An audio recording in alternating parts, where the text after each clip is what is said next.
Hey everyone, happy Christmas in July. Today we're going to be making this English paper pieced frosted blooms pillow. If this is your first time starting an English paper piecing project, be sure to go back and watch our beginner episode that takes you through every step by step, but you are really going to love making this one, and I can't wait to show you how to add the little details of some fussy cutting.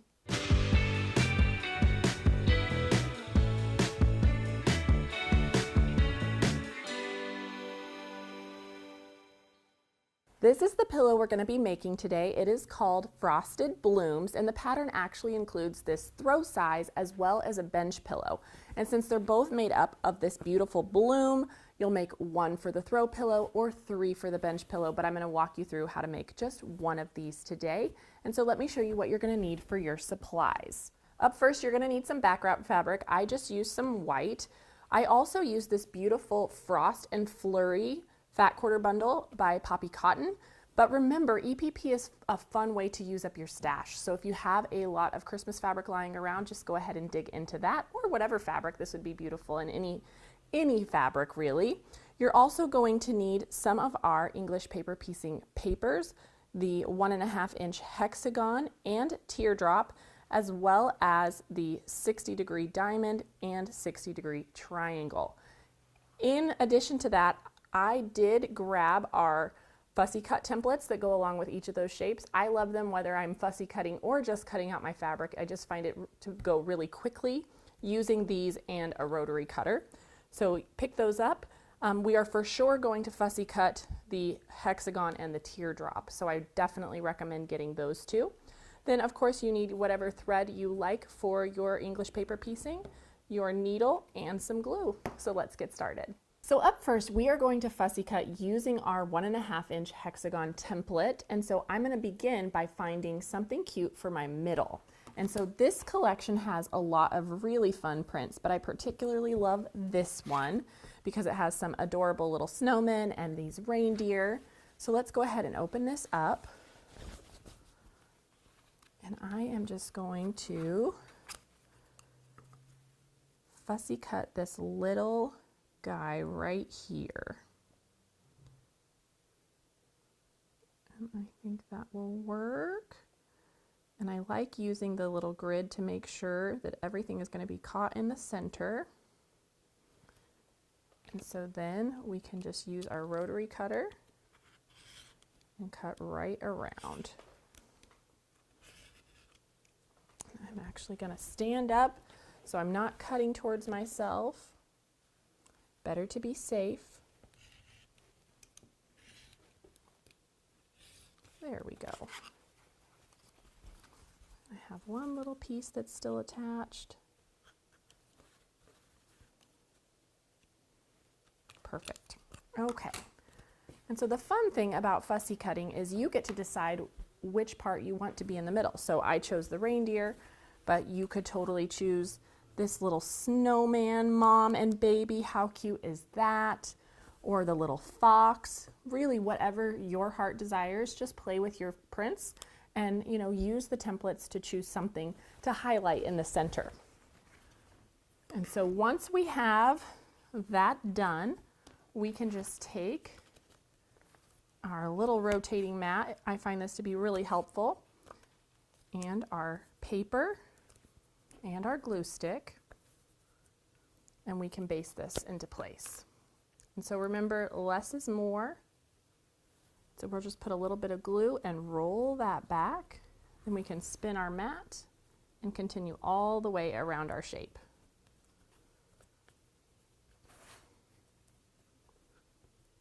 Just like so.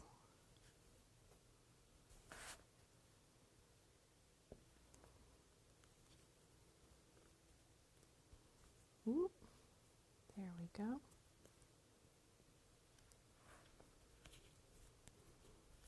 And the final side here. Okay.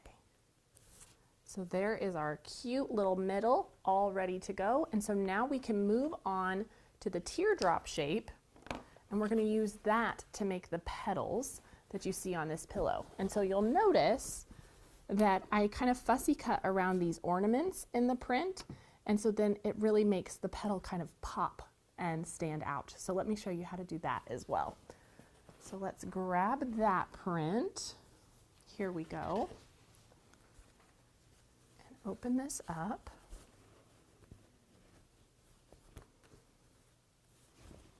All right. And so you'll notice on this print there's a few different colors. And so you get to decide which one is your favorite. Since I used the pink on here, pink and red, I think I'll stick with that just so it, continues to look the same for you guys, but don't be afraid to mix it up.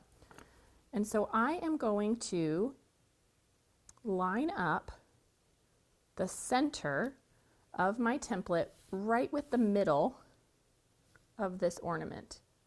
So you'll notice I'm lining up this crosshair here with the center of the ornament, and then the point allows me to catch this little flower up here at the tip and parts of this flower on either side. And so I'm just going to make sure that that's running right down the middle, and then we can cut this out.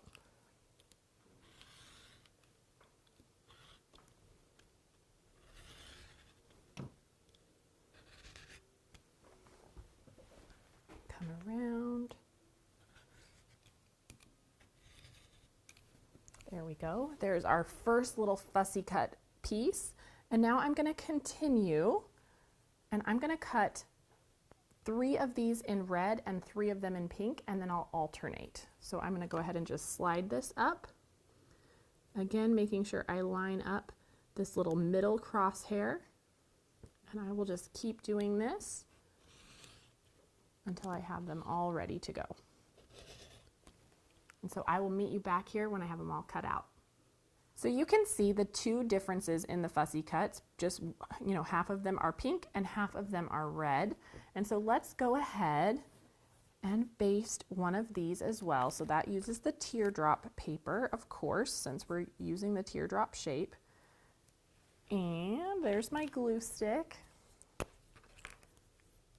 And we are just going to make our way around.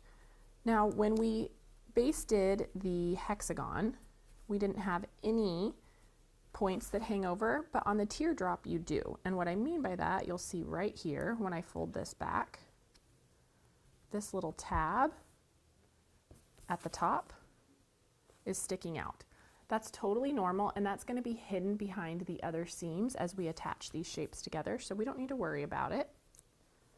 We're just going to keep basting all of these sides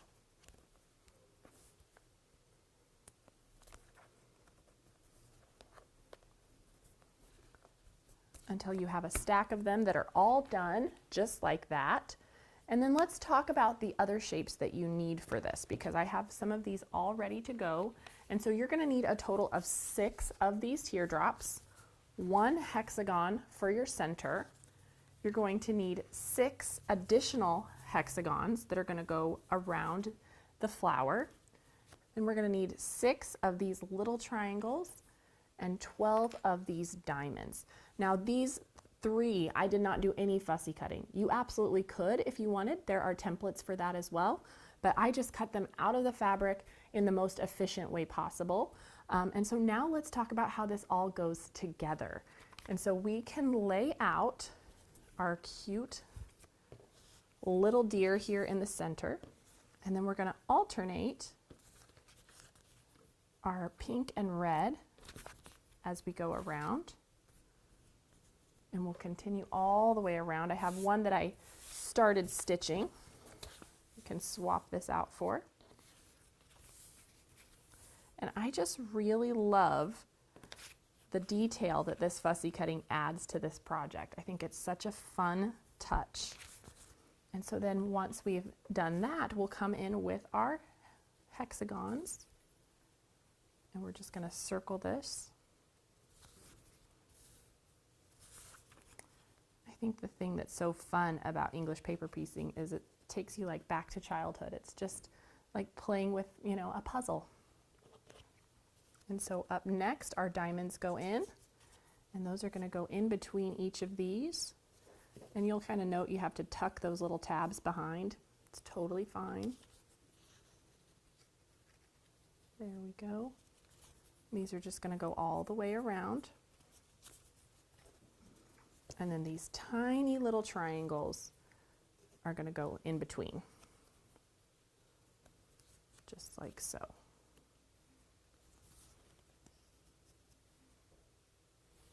And so once you have this all stitched together, then we are just going to complete our bloom just like so. Make sure all of the outer edges are turned under. You can do that with a little bit of glue and your iron to just tack everything in place. And then you can either applique this by hand or use invisible thread and your machine, which is what I did. And then let's talk a little bit about how we finish this up. We just did some simple straight line quilting. So I just put fusible fleece behind it and straight line quilting across, around the edges and continuing out from our shapes. Nothing crazy, because I really wanted the English paper piecing to be the star of this project. And so I love this. You can do just one. You could do a whole quilt of these, whatever your heart desires. So I hope you enjoyed this project. I can't wait to see the versions that you make of it, and I'll see you next time on At Home. Hey everyone, thank you so much for watching At Home. We're so excited to be almost 1 million quilters strong here at Missouri Star. And so if you haven't already joined our family, be sure to subscribe and hit that notification bell so you can be notified of all of our future tutorials, and we'll see you soon.